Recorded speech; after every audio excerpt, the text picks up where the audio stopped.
अशा छान रेसिपी बघण्यासाठी सर्वच प्लीज या चॅनलला सबस्क्राईब नक्की करा.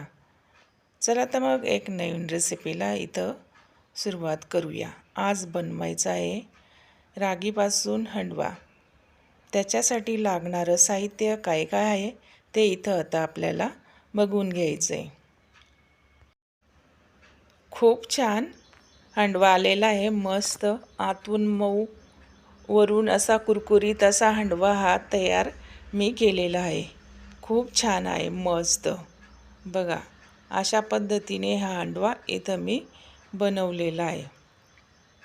तुम्हीसुद्धा अशाच पद्धतीने ही रेसिपी बनवायची असेल तर पूर्ण व्हिडिओ बघा, तरच तुम्हाला ही रेसिपी कळणार आहे. चला तर मग रेसिपीला लागणारं साहित्य काय काय आहे ते इथं बघून घेऊ. त्याच्यासाठी लागणारं साहित्य खूप मोजकं आहे आणि मोजक्या साहित्यामध्ये हा हंडवा मी बनवलेला आहे. खूप छान, मस्त. चला तर मग एक नवीन रेसिपीला सुरुवात करूया.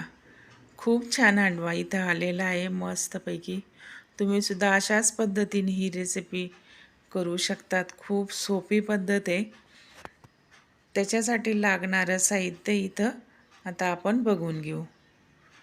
इथं मी गॅस चालू करून कढई ठेवली तापवायला. मी नागली घेतलेली 1 वाटी, स्वच्छ धुवून पुसून वाळवून घेतलेली हिला.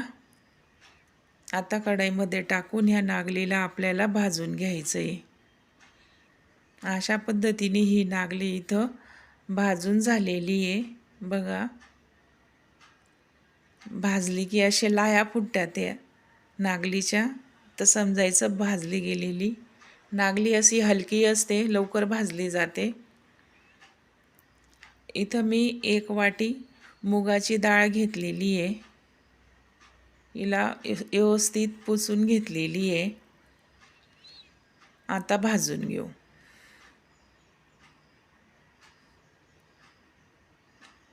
अशाच पद्धतीने मी पुढची हरभऱ्याची डाळ घेतलेली 1 वाटी. त्या डाळीला पुसून घेतलेलं आहे आणि आता 1 वाटी परत हरभऱ्याची डाळ घ्यायची आहे आपल्याला. भाजून झालेली ही डाळ पण काढून घेऊ. बघा अशा पद्धतीने ही हरभऱ्याची डाळही भाजली गेलेली आहे.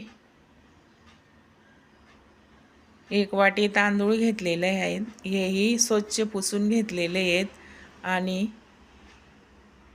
भाजून घेतलेले. अशा पद्धतीने हे सर्व डाळी आणि तांदूळ भाजून घेतलेलं आहे. याला आता सर्व मिक्स करून घ्यायचं आहे. थंड होऊ द्यायचं आहे. थंड झाल्यानंतर मिक्सरच्या जारमधनं याला आपल्याला काढून घ्यायचं आहे. भाजल्यामुळे हे सर्व हलके झालेले आहेत, म्हणून मिक्सरच्या जारमधनं व्यवस्थित हे बारीक होऊन जातं. बघा अशा पद्धतीने हे पीठ इथं तयार करून घेतलेलं आहे. गाळणीने गाळून घेऊ, जेणेकरून जे काही कणे राहिले असतील ते निघून जातील. अशाच पद्धतीने पूर्ण पीठ मी करून घेतलेलं आहे. बघा गाळून घेऊ परत. इथे मी गरजेनुसार पीठ घेतलेले. एका बाउलमध्ये मीठ टाकून घेतले अर्धा स्पून. लसण अद्रकची पेस्ट घेतलेली, तीही टाकून घेतलेली आहे. इथं कॉर्न घेतलेले आहेत मी. कांदा घेतलेला आहे. गाजर घेतलेलं आहे. ज्या भाज्या अवेलेबल असतील त्या आपल्याला टाकून घ्यायच्या आहे. हिरवी मिरची आणि कोथिंबीर टाकून घेतलेलं आहे. आता 1 पळी तेल टाकून घेतलेलं आहे. याच्यामध्ये 2 स्पून दही टाकून घेतलेलं आहे. आता हे सर्व मिक्स करून घ्यायचं आहे. अशा पद्धतीने मिक्स करून घेतलेलं आहे. आता थोडं थोडं पाणी टाकून याचं आपल्याला बॅटर बनवून घ्यायचं आहे. बघा अशा पद्धतीचे हे सारण इथं बनवून घेतलेलं आहे. 10 ते 15 मिनटं राहू द्यायचं आहे. कढई ठेवलेली आहे. तेल आणि राई आणि तीळ टाकून घेतलेली आहे. ते तडकल्यानंतर याच्यामध्ये आपल्याला हे सारण थोडं थोडं करून टाकून घ्यायचं आहे. इथं मी खाता सोडा टाकलेला आहे. मिक्स करून घेऊ. बघा अशा पद्धतीने राई आणि तीळ तळकल्यानंतर हे सारण आपल्याला कढईमध्ये टाकून घ्यायचं आहे. टाकल्यानंतर याच्यामध्ये टाकून घेऊ.